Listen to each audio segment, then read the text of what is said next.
Hi everybody, welcome to WTF Hammer Underworlds. Today's video is going to be another warband balancing video for Season 3, this time looking at the Wurmspat, who I just reviewed and whose link you could find in the description of this video.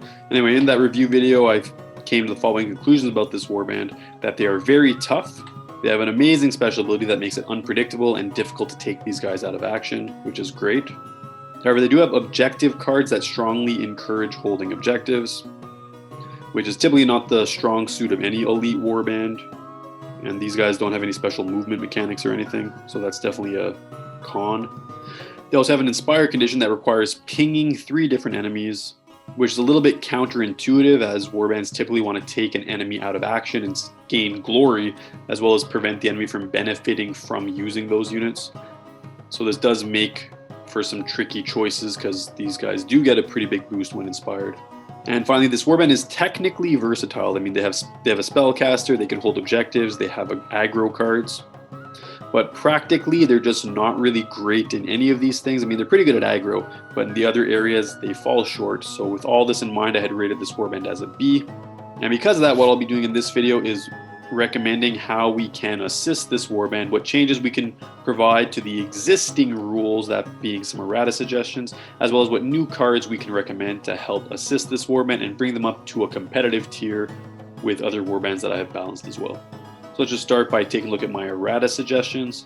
And my first recommendation is an objective card errata, specifically that Fell the Faithless be worth 2 glory points instead of 1, so helping their aggro game. Typically, this is a score immediately card if you take an enemy leader out of action. Taking leaders out of action is hard. Making it worth 2 glory points would make it more worthwhile. Justification being that, as I mentioned, it's hard to pull off. It's worth more than 1 glory, and it also would give these guys a bit of a focus, encouraging them to direct their assaults towards leaders to head in that direction, which is cool in that sense. Next is another objective card errata suggestion, specifically that Rotbringers be a surge card. So Rotbringers typically is a score in the end phase card if your warband successfully casted 2 or more spells in the previous round. I'll just make it a score immediately for once those spells get casted, also worth 1 glory. Justification is that other warbands have similar score immediately cards, and this warband has very few surge cards, so it would just be a nice transition that would definitely benefit this warband, make them more useful as spellcasters. And I have a power card errata suggestion here, that Rampant Disease causes damage on a smash instead of a crit. So typically, the way this card works is that it's a cycle ploy that you roll an attack dice for each enemy fighter adjacent to 1 or more friendly fighters. Then for each crit, that enemy fighter is dealt a damage, which is super unlikely to take place. I would say make it cause damage on a hammer. The hammer basically doubling those odds. So justification is that there's that 1 in 6 chance is low, and it doesn't feel very rampant if it's a 1 in 6 chance, and that nobody gets affected by it. And 33% accuracy is more representative of the bubonic plague, which is just kind of cool lore-wise. That's my justification for that. And that basically does it for my errata. So to summarize, I just recommend that Fell the Faithless be worth 2 glory and Rotbringers be turned into a surge card instead of a score in the end phase card, and also that Rampant Disease cause damage on a smash instead of on a crit. And finally, I have some new faction-specific cards to recommend following this template.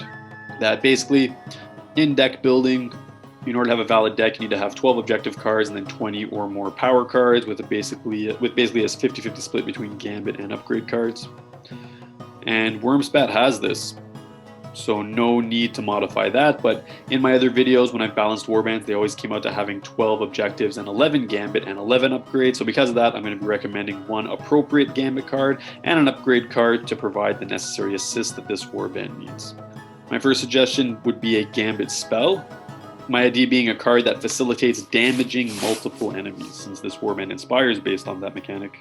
And this one might be a bit controversial, but I think it's a cool idea. So I'd recommend a faction-specific spell version of the card Shard Gale, which was from Season 1, which is actually a really powerful card that wasn't used a ton because it also is very consequential. It can be called Inescapable Pestilence and basically be worded like this.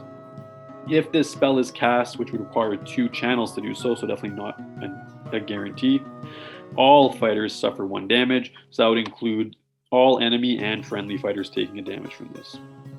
This would allow this warband to inspire in a lore-appropriate way due to the spread of a pestilence. And Wurmspat would obviously gain benefits from this, having all their guys inspire, but there would be a bit of a compromise in that their own unit's toughness would be affected by it, which I think is a fair counterbalance. It would also be cool just to bring this card back, but in a faction-specific sense. Next, my upgrade suggestion would be a card to make this warband even tougher, but only moderately so.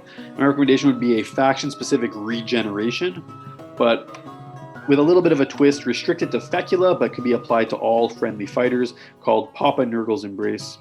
And it can be worded as follows. If this fighter is still on the battlefield, that being Fecula, at the beginning of each action phase, remove up to 1 wound token from a friendly fighter of your choosing, which allows a bit more flexibility in the application of regeneration, although it also makes it a bit more vulnerable because you have to equip it on Fecula, but then you can heal any unit that might need that healing at the beginning of a round.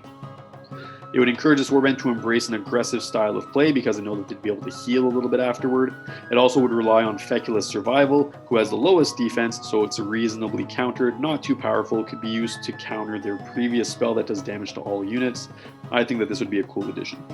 And that basically does it. So errata suggestions are summarized above. New faction-specific card that I recommend a new Gambit and upgrade card just that they match other warbands that I've balanced. For the Gambit card, a faction-specific spell version of Shardgale called Inescapable Pestilence. And for the upgrade card, a faction-specific regeneration restricted to Fecula but applied to all friendly fighters called Papa Nurgle's Embrace.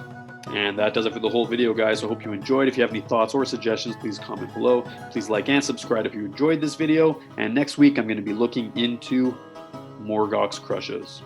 Thanks again for watching, and have a nice day.